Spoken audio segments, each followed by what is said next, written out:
Iowa basketball's offensive shortcomings are among pressing issues in two-game slide. Payton Sandfort, offering a candid reflection following Iowa's blowout loss to Iowa State on Thursday, delivered an apt summary of a brutal night. "Right now, it really sucks," Sandfort said. "Right now, it really sucks." The junior from Waukee also offered some defiance. "But," Sandfort said, "you keep fighting." The Hawkeyes got hit with another harsh dose of reality on Thursday. Iowa was dominated in the Cy-Hawk rivalry matchup at Hilton Coliseum. The Cyclones, 7-2, defeated the Hawkeyes, 90-65. Iowa suffered back-to-back losses for the first time this season. The Hawkeyes were dismantled by Purdue on Monday, 87-68, trailing by as many as 35 points in the second half. Thursday's result marked consecutive blowout losses. The Hawkeyes, 5-4, have some serious soul-searching to do, and that, among many things, includes getting their offense back on track. "That's what we're trying to figure out right now," sophomore Desante Bowen said of Iowa's offense. "That's what we're trying to figure out right now." The Hawkeyes' fast-paced, free-flowing offense has delivered success under Iowa coach Fran McCaffery for years. Iowa isn't built to beat teams with defense, a facet of the Hawkeyes game that has been known as a weakness. But at times this season, Iowa has looked lost at times offensively against higher-level opponents. Iowa has struggled to shoot the ball and has looked disjointed on that side of the court.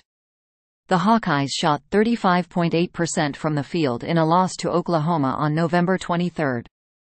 They shot 38.5% versus Purdue. On Thursday, Iowa's offense had shortcomings yet again. Uncharacteristically, Iowa committed 19 turnovers, which led to 25 Iowa State points.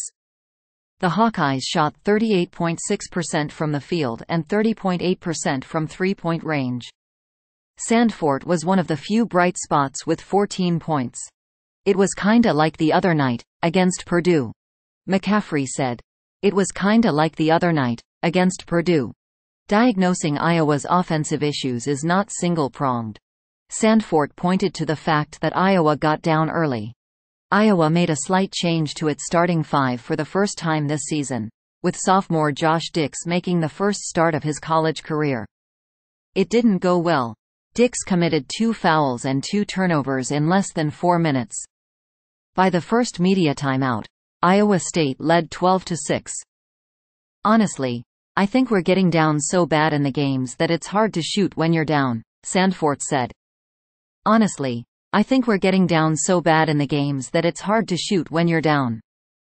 The Hawkeyes have enjoyed the luxury of having an alpha scorer in recent years, from Luka Garza to Keegan Murray to Chris Murray.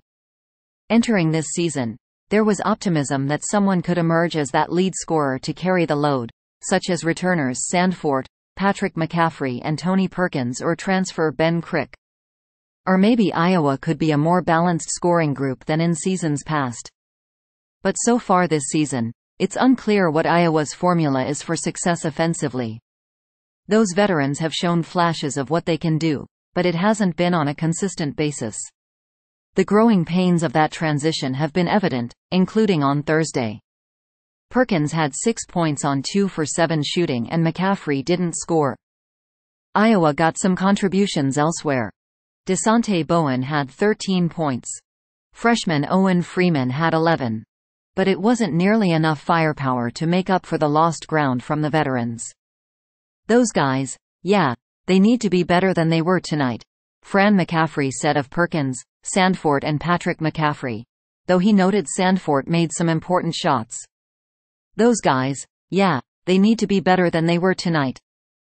Iowa State manhandled Iowa in the paint, outscoring the Hawkeyes 46-18. Iowa tried to adjust at halftime, putting Freeman and Crick on the court to start the second half. But that didn't do a whole lot of good. If Iowa is going to get beat in the paint, it needs to make up for that gap with its versatility.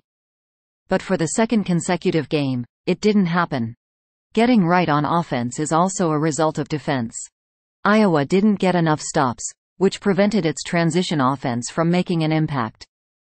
Iowa State shot 53.3% from the field and 47.1% from deep. We got to buy in a little more on the defensive end. So then we kinda get in the flow of transition, where we thrive, and now we're getting layups and the threes are starting to fall, Bowen said.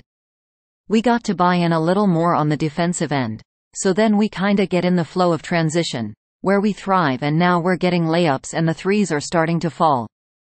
Even with the last two results, there still have been reasons for optimism, such as the play of Crick and emergence of Freeman, plus other members of Iowa's young core.